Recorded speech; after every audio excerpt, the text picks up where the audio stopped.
It is Pack here, and today I'm talking about the 10 NBA players that they have added into NBA 2K21. They have added 10 players to the game. Now, they added players because they lost rights to players last year, and then they finally got them back, and I'm excited to talk about these players that are returning to NBA 2K21, and I'm going to talk about them in depth right now. But before this video starts though, be an OG, join the pack, and subscribe. We're trying to get to 300,000 subscribers, so help me get there, please. At number 10, we are with Landry Fields. Now, he is considered one of the worst, actually, yeah, the worst player on the 2011 and 2012 New York Knicks. Now, this team was actually pretty good. It had a lot of talent, like literally Carmelo, Amari Stoudemire, Tyson Chandler, J.R. Smith, Steve Novak, Baron Davis, Jared Jeffries, Amon Shumpert, Mike Bibby. I mean, this team was filled. And then they also had Landry Fields, who, don't sleep on him, even though he's a 68 overall. He was on the All-NBA rookie team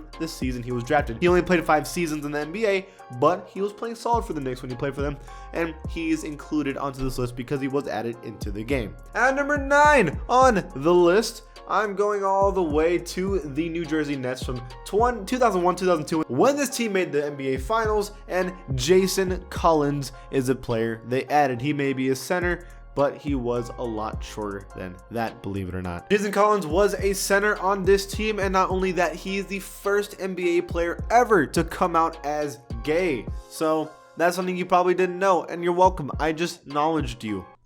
Chef's kiss. Now, I will say that his face scan was completely botched. It looks like he sneezed charcoal and it just kind of stayed above his lip. I don't know how they messed it up that bad. That looks like a PS3 face scan, but you know what? It doesn't matter. Next gen graphics are coming out in like 2 months, so who cares, right? But still, Jason Collins added to the game. At number 8, we have Rafer Alston. I'm sure I pronounced that like beautifully and perfectly. Rafer Alston was added into the 2007-2008 Houston Rockets. He was a starting point guard for the team. Sometimes they kind of switch it around here and there.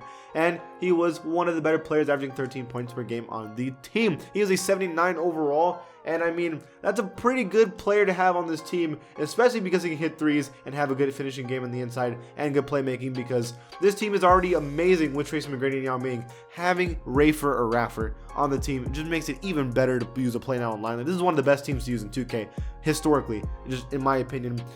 Not only that, he was an and one athlete. He was really known for his mixtapes. He was a demon and had all these kind of crossovers and sick stuff, and when he came in the NBA, he brought it over, and it was really cool to watch. So it's fun to use him. He's very like Jamal Crawford like. His nickname was Skip to My Lou for a reason. The dude was really good. At number 7 is former Spur and NBA champion Boris Diaw. Boris Diaw was so good on the 2013-2014 San Antonio Spurs when they beat the Miami Heat, and should have beat them the year before. He was fantastic. Even though it says he's a 76 overall, he was actually even better than that because he was an all-around kind of player. He was kind of like Jokic, really. Like he tried to play defense and rebound.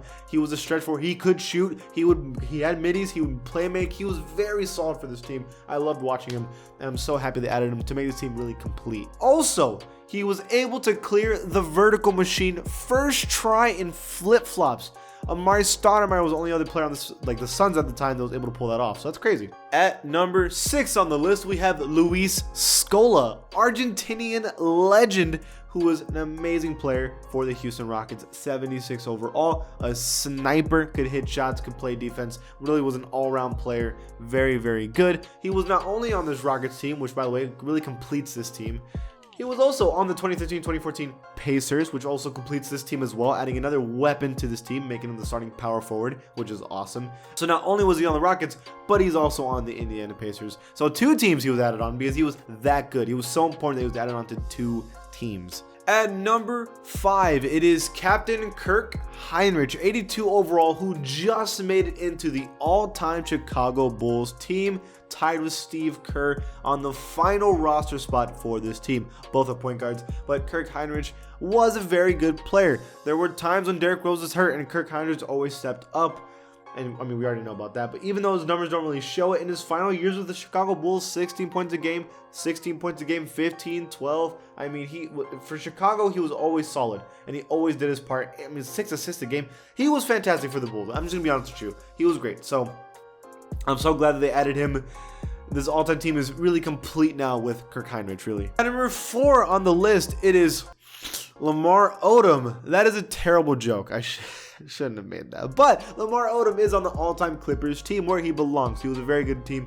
He was a very good player on the Clippers that makes it to the final roster spot on the all-time Clippers team. 82 overall on the Clippers. There was a season where he had, I mean, like what?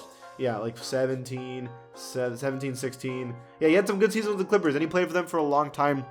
But as we all know him for, he was on the championships Lakers team. Now, they don't have those teams in the game, but now that they have Lamar Odom, why don't they add him in? I mean, they're not going to have Andrew Bynum, but like, you almost have everyone else. Might as well make that team, in my opinion. That's my opinion. At number 3, it is Andrea Bargnani. Now, Andrea Bargnani, I know him for playing for the Knicks, but he was a really good player for the Raptors. Not only that, he made it to the all-time team on the Raptors, ahead of Fred VanVleet, Jonas Valanciunas, and Serge Ibaka. He was ahead of all of them in time with Doug Christie as one of the greatest Raptor of all time. Actually, he's one of the greatest center Raptors of all time.